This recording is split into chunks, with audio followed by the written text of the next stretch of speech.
वो लोग जिनके ऊपर इल्ज़ाम लगते रहे कि वो लोग रिस्पॉन्सिबल थे कश्मीरी पंडित्स के इस जेनोसाइड के लिए, उन लोगों के साथ तो कांग्रेस के लीडर्स की तस्वीरें जो हैं वो सोशल मीडिया पर वायरल हैं, उनके साथ तो मुलाकातें हुई हैं, उनके साथ तो बुके शेयर हुए हैं, उनके साथ तो एक टेबल पर बैठकर बात हुई है। तो अब आप कह रहे हैं कि जो कांग्रेस है वो हमेशा से कश्मीरी पंडितों की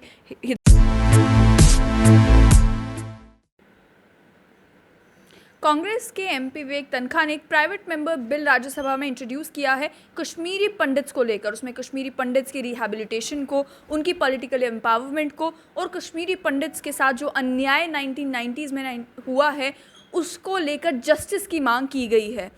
इस पर बात करेंगे इंडियन यूथ कांग्रेस के स्पोक्स पर्सन दीपांशु भट्ट के साथ और जानेंगे कि क्या कांग्रेस को अचानक से कश्मीरी पंडित्स की याद कश्मीर फाइल्स के आ जाने के बाद आई है या सच में कांग्रेस को कश्मीरी पंडित्स की फिक्र है। दीपांशु, सबसे पहले आपसे ये जानना चाहूँगी कि कश्मीरी पंडित्स की जब जहाँ तक बात की जाए और उनकी रिहैबिलिटेशन की बात की जाए, कांग्रेस को अब कश्मीर फाइल्स देखने के बाद ही क्या याद आया है कि कश्मीरी पंडित्स एग्जिस्ट करते हैं, उनका भी एक मसला है जिसे रिजॉल्व करना बड़ा ज़रूरी है, उनके साथ अन्याय हुआ है, उन्हें जस्टिस मिलना ज़रूरी है?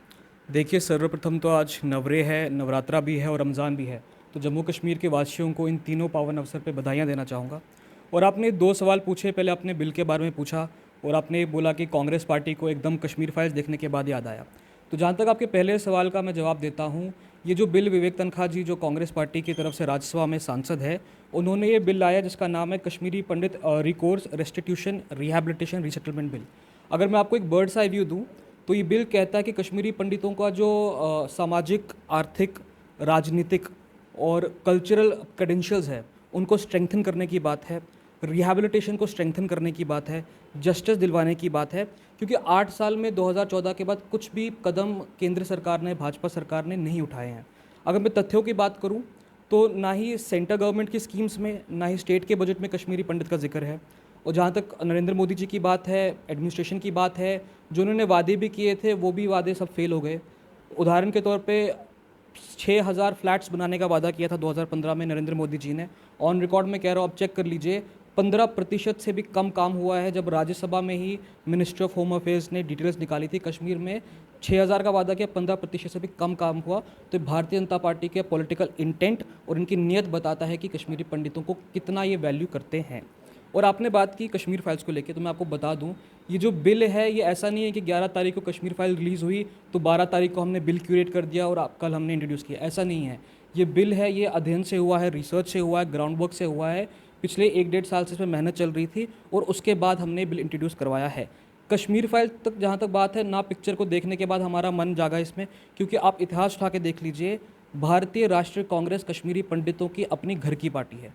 चाहे वो ओवरऑल रिहैबिलिटेशन की बात हो, जगती, मुट्ठी, पुरखू, नगरोटा, वेस्यू, शेखपुरा, बड़गाम में सैटेलाइट टाउनशिप बनी, कांग्रेस पार्टी ने बना के दी है। इस पे जानना चाहूँगी आपसे कि जगती टाउनशिप में जो क्वार्टर्स हम देखें, आज भी उन क्वार्टर्स की अगर हालत हम देखें तो समझ में आता है कि वो कश्मीरी पंडित जो कश्मीर घाटी में 4 स्टोरी के मकान में रह रहे थे, 3 स्टोरी मकान में रह रहे थे और एक ऐसी खूबसूरत सी जगह पर रह रहे थे, वहाँ से उन्हें पलायन करके आना पड़ता है और आप उन्हें उसे 2 कमरों का क्वार्टर भी नहीं कह सकते, वो 1 कमरे का क्वार्टर है, एक लॉबी मानी जा सकती है, उन क्वार्टर में उन्हें रिसेटल किया जाता है। तो ये किस हद तक जस्टिस है? अगर कांग्रेस की सरकार सीरियस होती कश्मीरी पंडित्स को लेकर तो आपको नहीं लगता कि कम से कम उन्हें एक ऐसी जगह पर रिसेटल, यहाँ पर कम से कम टाउनशिप में ऐसे क्वार्टर्स उन्हें दिए जाते जो उनकी डिग्निटी के मुताबिक तो ठीक होते? समझ में आता है कि एक परिवार के अगर 5 शख्स, 8 शख्स रह रहे हैं, वो 1 कमरे के उस क्वार्टर में कैसे अपनी ज़िंदगी बिता रहे हैं?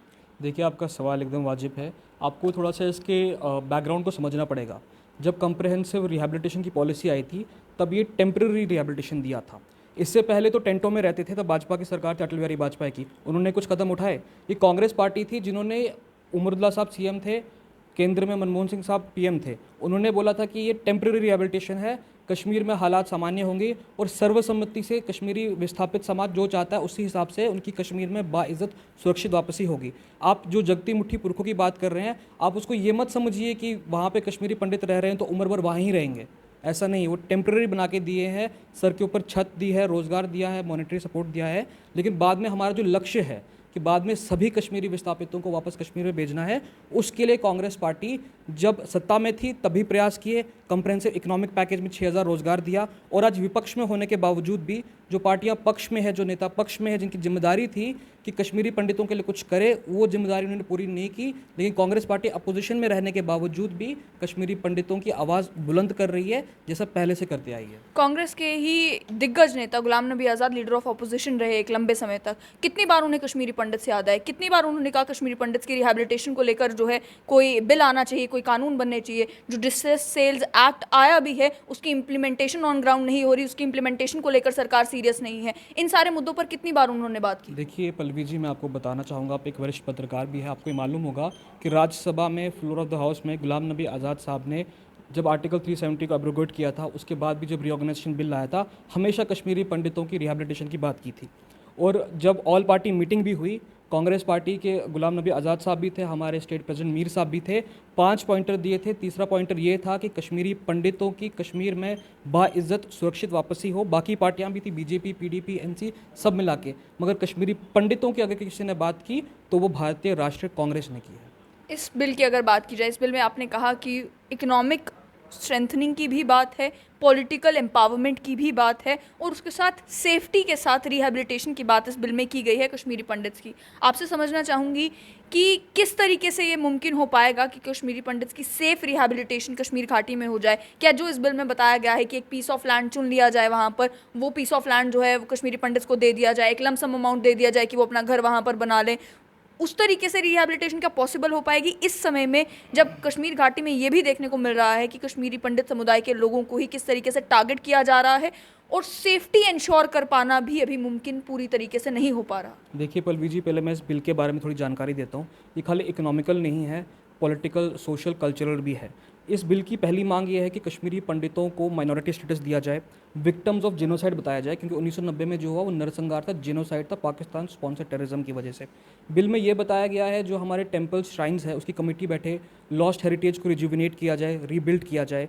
इकोनॉमी की बात करूँ तो रिलीफ 20,000 का सीलिंग किया जाए, इंटरेस्ट फ्री लोन्स दिया जाए, कॉर्पस फंड दिया जाए कॉटेज इंडस्ट्रीज़ के लिए, और women entrepreneurship, women self help group की बात की गई है, पॉलिटिकल रिजर्वेशंस की बात की है, रिजर्व्ड सीट्स हो स्टेट असेंबली में भी और लोकसभा में भी, और जितने भी हमारे इमूवेबल प्रॉपर्टीज़ है उसको चेक किया जाए, विकेट किया जाए, पंडितों को वापस दिए जाए। एक पूरा एक ए से लेकर जेड तक सारी जो पंडितों की जो एक तरीके से डिमांड्स रही है, वो सारी डिमांड्स होलिस्टिकली ये बिल कवर करता है। मैं आपके माध्यम से खसूसी तौर से कश्मीरी पंडित युवाओं को बोलना चाहूँगा कि ये बिल आपको नेट पे मिलेगा, इसको डिबेट कीजिए, डिस्कस कीजिए, अध्ययन कीजिए इसका, क्योंकि 8 साल से we are seeing a leaderless land, lawless land, कोई भी विजन, कोई भी रोड मैप नहीं था, मगर इस बिल में एक रोड मैप है। और भारतीय जनता पार्टी को सियासत से ऊपर उठ के कश्मीरियत, इंसानियत के नाते इस बिल को एक कानून की शक्ल देनी चाहिए। और जहाँ तक आपने बात किया, देखिए पहला जो स्टेप है ना, पहला स्टेप होता है जस्टिस का।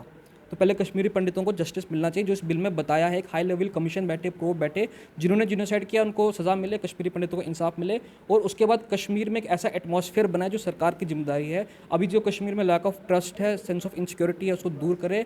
वहाँ पे आप ये बात तो ज़रूर कर रहे हैं, लेकिन अगर इतिहास उठाकर देखा जाए तो देखने को यही मिलता है कि वो लोग जिनके ऊपर इल्ज़ाम लगते रहे कि वो लोग रिस्पॉन्सिबल थे कश्मीरी पंडित्स के इस जेनोसाइड के लिए, उन लोगों के साथ तो कांग्रेस के लीडर्स की तस्वीरें जो हैं वो सोशल मीडिया पर वायरल हैं, उनके साथ तो मुलाकातें हुई हैं, उनके साथ तो बुके शेयर हुए हैं, उनके साथ तो एक टेबल पर बैठकर बात हुई है। तो अब आप कह रहे हैं कि जो कांग्रेस है वो हमेशा से कश्मीरी पंडितों की बहुत अच्छा सवाल पूछा पल्लवी जी आपने। सोशल मीडिया में ऐसी चीज़ें आ रही है। मैं आपको बता दूँ, इंडियन डेमोक्रेसी में सबसे पहली बार हुर्रियत के साथ मीटिंग करने वाले अटल बिहारी वाजपेयी थे, बीजेपी के, ठीक है ना। हुर्रियत का डेलीगेशन आया था उनसे मिलने के लिए, यासिन मलिक भी थे और बाकी लोग भी थे, ठीक है ना। और मैं आपको बता दूं, और हाल ही में नरेंद्र मोदी जी भी नागालैंड में जो सेपरेटिस्ट ग्रुप है उनके लीडरों से भी मिलते हैं। तो जो मिलना मिलाना होता है, इसका मतलब ये नहीं होता कि यासिन मलिक हमारा हो गया, हम यासिन मलिक के हो गए। एक डिस्कशन डायलॉग डेमोक्रेसी का एक बहुत इंपॉर्टेंट इंस्टीट्यूशन होता है। डिस्कशन डायलॉग से ही चीज़ें निकलती है। ऐसा नहीं कि कांग्रेस पार्टी ने किया, अटल बिहारी वाजपेयी ने भी किया। यहाँ तक कि 2016 में तो पूरा हिंदुस्तान का मंत्रिमंडल, अगर उन्होंने कुछ गलत किया तो कांग्रेस भी गलत करेगी, तो गलत की कश्मीरी बात नहीं पंडित्स है। को दोनों को सही बताना नहीं, पड़ेगा। मैं ये नहीं कह रहा हूँ कि बीजेपी ने गलत किया, हमने गलत किया। मैंने कहा ये एक प्रोसेस होता है, डिस्कशन डायलॉग का एक तरीका होता है। अटल बिहारी वाजपेयी जी भी किया, हमने भी किया, फ्रूटफुल नहीं निकला, वो उसके बाद नेसेसरी स्टेप्स भी ले गए। मगर आप जो नेशनल मीडिया एक तरीके से बीजेपी तो उनको पुश कर देती है, तो अपना एजेंडा चला देते हैं। उनको ये भी बताना चाहिए कि अटल बिहारी वाजपेयी ने कितनी बार मुलाकातें की है। Sitting home minister Lal Krishna Advani ने ये क्या नाम है, सैयद अली शाह गिलानी के घर गए थे, वो भी बताना चाहिए। उस टाइम के फाइनेंस मिनिस्टर यशवंत सिन्हा जी भी घर गए थे, वो भी बताना चाहिए। तो ये डिस्कशन डायलॉग चल रहा है, मैं नहीं कह रहा हूँ कि गलत है, डायलॉग करना पड़ता है, सेपरेटिस्ट के साथ भी करना पड़ता है, मगर जब फ्रूटफुल ना निकले तो उसके साथ एडुकेट स्टेप्स भी उठाने चाहिए। और आप खाली कांग्रेस को कटघरे में खड़ा करें, ऐसा नहीं, ये पॉलिसी 1999 से चली आ रही है। मैंने सेफ्टी की बात की थी, सेफ्टी किस तरीके से इंश्योर की जाएगी कश्मीरी पंडित्स की? आप जस्टिस की बात कर रहे हैं, जस्टिस मिलना चाहिए, बहुत ज़रूरी है, सही बात है, लेकिन आगे बढ़ने के लिए फ़िलहाल सेफ्टी इंश्योर करवाना सबसे एक बड़ा, सबसे एक अहम मुद्दा है। तो कैसे इंश्योर किया जाए कि अगर कश्मीरी पंडित अपनी लाइफ वो जो दिल्ली में, जम्मू में, कहीं और दोबारा से शुरू कर चुका है, अगर वो अपनी लाइफ को वहाँ पर अप्रूव करके वापस कश्मीर जाता है तो दोबारा उसे एक्सोडस फेस ना करना पड़े, दोबारा उसे वहाँ से निकलना ना पड़े, दोबारा उसे गोली का निशाना बनना ना पड़े? देखिए, इसके आप दो तरीके से एक समझ सकते हैं। एक तो कश्मीरी पंडित सर्वसम्मति से जिस तरीके से कश्मीर में वापस रिहैबिलिट होना चाहेंगे, और कांग्रेस पार्टी का हिस्ट्री हम हमेशा डिस्कशन और डायलॉग में बिलीव करते हैं, जो सर्वसम्मति बैठेगी उसके हिसाब से रिहैबिलिटेशन होगा। मगर रिहैबिलिटेशन होने के बाद ये इंश्योर करना कि दोबारा एक्सोडस ना हो, दोबारा जिनोसाइड ना हो, उसके लिए कश्मीर में ओवरऑल एटमॉस्फेयर, एक ट्रस्ट, एक सिक्योरिटी, इकोनॉमिक पेनिट्रेशन, एक आइडिया ऑफ इंडिया जो है वो आम कश्मीरी नौजवान तक पहले पहुंचे, बाकायदा कि कोई दूसरी बाहरी ताकतें वहाँ तक पहुंचे। ये जो मैकेनिज्म है, इसको फ्रूटफुल तरीके से इंश्योर करने का काम केंद्र सरकार का है। आपको मैं बता देता हूँ, 2014 से पहले का कश्मीर देखिए, 2014 के बाद का कश्मीर देखिए, आपको मालूम पड़ जाएगा। 2014 में चुनाव हुए थे, 70% वोटिंग रिकॉर्ड था, और अभी के हालात देख लीजिए। आप कहेंगे कि टूरिज्म में वगैरह है, मगर आपको भी पता है कि भारतीय जनता पार्टी ने मस्कुलर अप्रोच रखा है एक सेंसिटिव स्टेट पे, बाकी अपना हिंदी हार्टलैंड बेल्ट को खुश करने के लिए, मगर उसका जो नुकसान है वो आम कश्मीरी, आम जम्मू का बंदा सब भी फेस कर रहे हैं। जहाँ तक मिलिटेंसी की बात है, मैं थोड़ा कश्मीर फाइल्स पे बोलना चाहूँगा। कश्मीर फाइल्स में जो दिखाया है, सच दिखाया है, कश्मीरी पंडितों के साथ एट्रॉसिटी हुई है, मगर बहुत एट्रॉसिटी हुई है, मगर फिल्म 1-2 घंटे की उतनी दिखाई गई है। मगर साथ में कश्मीरी मुसलमान, उनके साथ भी एट्रॉसिटीज़ हुई है, कश्मीरी सिख, उनके साथ भी एट्रॉसिटी हुई है। यहाँ तक कि हमारे जो जम्मू कश्मीर के डोगरे भाई है, उनके साथ भी हुई है। कश्मीर में हालात ख़राब हो जाते हैं, कर्फ्यू लग जाता है, इकोनॉमिक सैंक्शन हो जाता है, नेट बंद हो जाता है, तो यहाँ के स्टूडेंट कम्युनिटी को, बिजनेस कम्युनिटी को, रियासी रजौरी में तो नरसंहार हुए हैं, डोडा में मैं नरसंहार सब कुछ कह रहा हूँ, मैं वही बता रहा हूँ। होलिस्टिकली मिलिटेंसी से सारे खित्ते, सारे वर्गों का इम्पैक्ट हुआ है। अब इस फिल्म के बाद तो मैं धन्यवाद दूंगा विवेक अग्निहोत्री जी को, कि फिल्म देखने के बाद मोदी जी ने कश्मीरी पंडितों का नाम तो लिया। पहले 8 साल में ना पॉलिसी में ना डिस्कशन में कश्मीरी पंडित था, नाम आया। अब देखते हैं कि सरकार क्या करेगी। हमने रोड मैप दिया है, इसको कानून की शक्ल दे, और खसूसी तौर से कश्मीरी पंडितों को ध्यान रखना है। पिक्चर बनी है, मगर कोई भी पार्टी, कांग्रेस हो या खसूसी तौर से बीजेपी, इसका राजनीतिक लाभ ना उठाए। कश्मीरी पंडितों के दर्द पर राजनीति बीजेपी ना करे, नहीं तो इससे ज़्यादा एक बुरी बात, डिसरिस्पेक्ट किसी कम्युनिटी के लिए नहीं हो सकता। Substantial steps on ground, justice, rehabilitation के लिए भारतीय जनता पार्टी उठाए, हम उनके साथ रहेंगे, सपोर्ट देंगे। बिल लाया है, इसको ये पास करें और कानून की शक्ल दें। आखिर मैं आपसे जानना चाहूँगी कि सोशल और कल्चरल एस्पेक्ट की भी आपने बात की, जिससे भी इंक्लूड किया गया है इस बिल में, क्या क्या सोशल और कल्चरल एस्पेक्ट इंक्लूड किए गए हैं? जैसे मैंने आपको बताया, टेम्पल्स की जो रिविजनेशन है वो करवानी है, आइडेंटिफाई करने हैं। जो लॉस्ट कल्चर है हमारा, उसकी कमेटी बैठेगी, उस लॉस्ट कल्चर को रिनोवेट करना, रिजुविनेट करना, उसको वापस लाना, ठीक है ना। और कल्चरल एस्पेक्ट सोसाइटी में जब जस्टिस मिलेगा तो कल्चर भी अपने आप फ्लरिश हो जाएगा। और कश्मीरी सर्वसम्मति जो चाहते हैं, जिस तरीके से चाहते हैं, कमेटी इसमें बताया गया है, एक कमेटी बनेगी जहाँ पे वुमेन पार्टिसिपेशन भी होगा। जो उनको सही लगेगा, जिस हिसाब से चाहेंगे, उस हिसाब से बिल में सारे प्रोविजंस हैं, उस हिसाब से अपने कल्चरल, एजुकेशनल और रिलीजियस राइट्स को वो फुलफिल और स्ट्रेंथन कर सकते हैं। बहुत बहुत शुक्रिया। हमने साफ तौर पर सुना कि कांग्रेस पार्टी के ही मेंबर पार्लियामेंट जो मध्य प्रदेश से हैं, विवेक तनखा, उन्होंने एक प्राइवेट मेंबर बिल राज्यसभा में इंट्रोड्यूस किया है, जिस बिल में बात की गई है कश्मीरी पंडित्स की रिहैबिलिटेशन की, कश्मीरी पंडित्स को जस्टिस दिलाने की। लेकिन बात यहाँ पर यह बनती है कि अलग अलग सरकारें आती हैं और कश्मीरी पंडित्स के इशू को हाईलाइट अपने अपने तरीके से करती हैं, लेकिन क्या मुमकिन हो पाएगा अब कि कश्मीरी पंडित्स डिग्निटीज़ के साथ, ऑनर के साथ वापस अपने घर जा सकें?